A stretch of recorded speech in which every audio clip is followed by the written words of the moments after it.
আজকের recipe Durga Puja special কয়েকটি উপকরণ দিয়ে বাড়িতে বানিয়ে নিন চকলেট কুকিজ। বাড়িতে তো দুর্গাপুজোয় অতিথি আনাগোনা চলতেই থাকবে, তাই বাড়িতেই কিন্তু কয়েকটি উপকরণ দিয়ে চটজলদি বানিয়ে নিতে পারেন এই কুকিজটি। দেখে নেওয়া যাক আজকের রেসিপিটি। নমস্কার বন্ধুরা, মাই সিম্পল লাইফস্টাইল ব্লগে স্বাগত জানাই। একটা বড় বাটিতে আমি দিয়ে দেবো 5 কাপ ময়দা। ময়দাটাকে একটু কিন্তু চেলে দিতে হবে। এরপর দিয়ে দেবো 1 কাপ গুঁড়ো দুধ। এবার ভালো করে মিশিয়ে দেবো। এরপর দিয়ে দেবো 1 কাপ কোকো পাউডার দিয়ে এটাও ভালোভাবে মিশিয়ে দেবো। এই সমস্ত উপকরণগুলোকে ভালো করে মিশিয়ে নিতে হবে।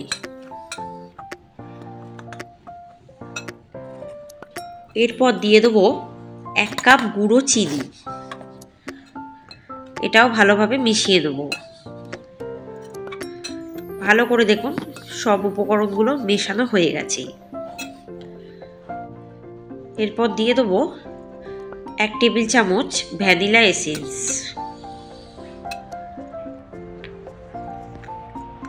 আবার একটু মিশিয়ে দেব।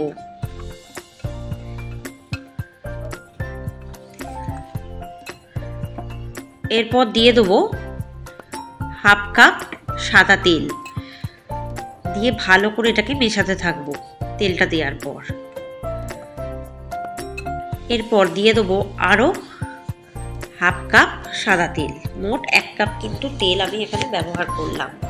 আপনারা চাইলে কিন্তু বাটারও ব্যবহার করতে পারেন মেল্ট করে। এরপর দিয়ে দেবো পরিমাণ মতো দুধ দিয়ে ভালো করে একটা ডো বানাবো, যেরকম রুটি পরোটার ডো হয় সেরকম। কিন্তু এটা কিন্তু খুব ভালোভাবে নরম নরম করে মাখতে হবে। খুব বেশি আবার নরম না হয়, আবার খুব বেশি শক্ত না হয়। পরিমাণ বুঝে বুঝে দুধ দিয়ে মাখতে হবে।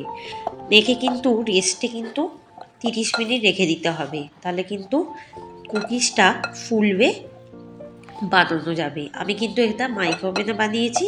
এটা কিন্তু আপনারা যদি মাইক্রোওভেন বাড়িতে না থাকে, কড়াই কিন্তু বসাতে পারেন একদম লো হিটে, যেরকমভাবে আপনারা কেক মেকিং করেন ঠিক সেভাবেই।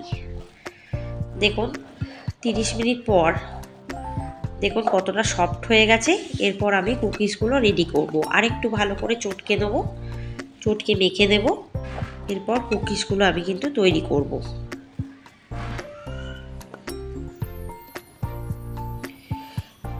এরপর হাতের সাহায্যে গোল্লা পাকাবো। পাকিয়ে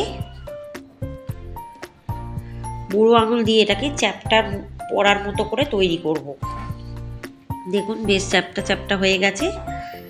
এবার আমি একটি পাত্রে রেখে দেব। আর ওপর থেকে একটু চকো চিপস ছড়িয়ে দেবো, যাতে দেখতে বেশি ভালো হবে আর চকো চিপসটা গলে গেলে মেল্ট হয়ে গেলে খেতে ভালো লাগবে। আবার ঠিক একই প্রসেসে এটা আবার বানাবো। আপনাদের সুবিধার্থে আমি আরেকবার দেখাচ্ছি। যখন আপনারা কড়াতে করবেন, কড়াটায় প্রথমে একটু লো হিটে কড়াটা গরম করে তারপর একটি পাত্রের মধ্যে বিস্কিটগুলো রেখে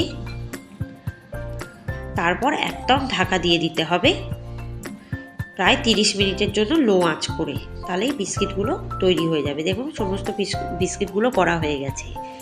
এরপর আমি এখানে মাইক্রোওভেনটাকে প্রিহিট করে দিয়েছি। এরপর বিস্কিটগুলো আমি রাখছি। রেখে আমি এখানে 30 মিনিটের জন্য সুইচ অন করে 30 মিনিট আমি এখানে দিচ্ছি। বা যদি 30 মিনিটেও না হয় তাহলে আপনারা 35 মিনিটও দিতে পারেন। আর যদি কনভেকশন হয় তাহলে কিন্তু 15 মিনিট দিলেই হবে।